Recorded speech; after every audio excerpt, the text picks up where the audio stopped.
কথা বলার জন্য আহ্বান জানাচ্ছি সাভার নাগরিক কমিটির সদস্য ইঞ্জিনিয়ার সাজিদুর রহমান।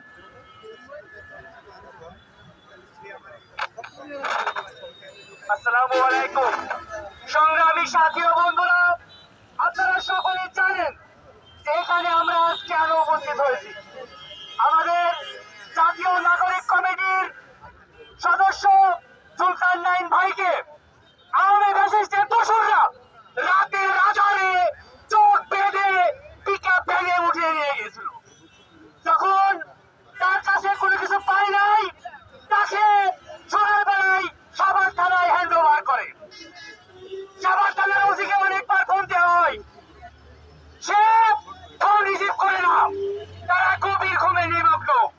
আমার ভাইকে রাতের আধারে উঠিয়ে এনে তার ফ্যামিলি কষ্ট পায়, আজারি করে, তার ছোট বাচ্চা কান্না করে, অথচ আমার ভাই জেলখানায় থাকে, অথচ সেই ওসি ফোন রিসিভ করে না।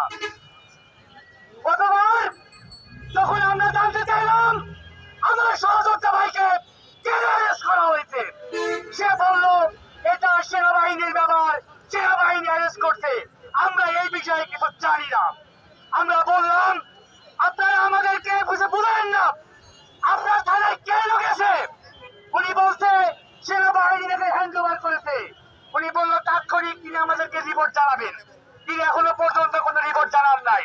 আমি ওনাকে বলছি আমার ভাই যদি এখনো থানায় থাকে, আপনারা 5 আগস্টের কথা ভুলে যাবেন না। আমরা কিন্তু থানা ঘেরাও করতে আসছি, আপনাকে 5 মিনিট সময় দেওয়া হলো, আপনি আমাদের ভাইকে অতি দ্রুত ছেড়ে দেওয়া লাগবে। এরপরে তারা বলছে ভাই আমাদের কোনো দিবস নাই, ফেরত নাই, আপনারা আমাদেরকে ভুল বুঝেন না, আপনারা আমার কিছু মনে করেন না, আপনারা আপনাদের ভাইকে নিয়ে যান। তারপরে আমার সহযোদ্ধা ভাইরা, মুকুল ভাইরা, তামিম ভাইরা যারা ছিল, সবাই সকলের সম্মিলিত চেষ্টায় তাকে আমরা থানা থেকে ছড়িয়ে আনি। আমার একটি কথা, আওয়ামী ফ্যাসিস্টরা যেমন ছিল তার দোসররা কিন্তু এখনো রয়ে গেছে। ইউনো থেকে শুরু করে, আখিলান থেকে শুরু করে, ওসি থেকে শুরু করে কেউ কিন্তু চাকরি বরখাস্ত হয় নাই।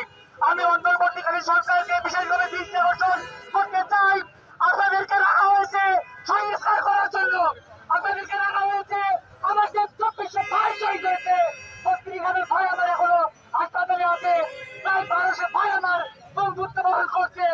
এই খুনের উপর দিয়ে, শহীদের উপর দিয়ে আপনারা যে সরকার গঠন করেছেন, আপনাদেরকে বলবো বিভিন্ন জেলার জিয়ানো, বিভিন্ন জেলার ডিসি, বিভিন্ন থানার ওসি আপনারা শুধু ট্রান্সফার করতেছেন। যারা দোষী, যারা ফ্যাসিস্টের দোষর, এদেরকে চাকরিচ্যুত করে বিচারের আওতায় আনা আমরা জোর দাবি জানাচ্ছি। আমাদের আশুলিয়া সাভার একটা শিল্প অঞ্চল, মনে রাখবেন 3 দানের এক ভাগ প্রায় আমার সাভার আশুলিয়া কাছে আসে। মনে রাখবেন আমার আশুলিয়া সাভারে প্রায় 80 লক্ষ লোকের বসবাস। ঢাকার 1/3 লোক আমার আশুলিয়া সাভারে বসবাস করে।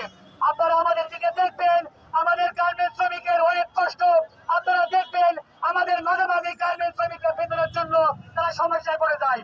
আমার গার্মেন্টসের ভাইরা কেন 1 সপ্তাহ পর পর রাস্তা অবরোধ করে, কেন তারা শহীদ হবে, কেন তারা বেতন পাবে না? এই দিক থেকে আপনারা অবশ্যই যারা শ্রম উপদেষ্টা আছেন তারা অবশ্যই দেখবেন। আমার সাভারে আমি আর একটিও ভাইয়ের লাশ দেখতে চাই না, একটিও রক্ত দেখতে চাই না, আমি আর কোনো অনিয়ম দুর্নীতি চাই না। আমি চাই আমার সাভারটা যেন বাংলাদেশের ভিতরে একটা রোল মডেল হয়ে থাকে। সকল ভাইদেরকে বিশেষভাবে দৃষ্টি আকর্ষণ করবো, যেখানেই আপনারা দেখবেন আপনারা সেখানে একত্রিত হবেন। আপনারা মনে করবেন আমরা সকলে একত্রিত হয়ে আমরা আমাদের নিজেদের অধিকারকে আদায় করে নেব ইনশাআল্লাহ। জাতীয় নাগরিক কমিটির যে প্ল্যাটফর্ম রয়েছে, সেই প্ল্যাটফর্মের মাধ্যমে আমরা সকলে আমাদের অধিকার আদায় নিশ্চিত করবো ইনশাআল্লাহ।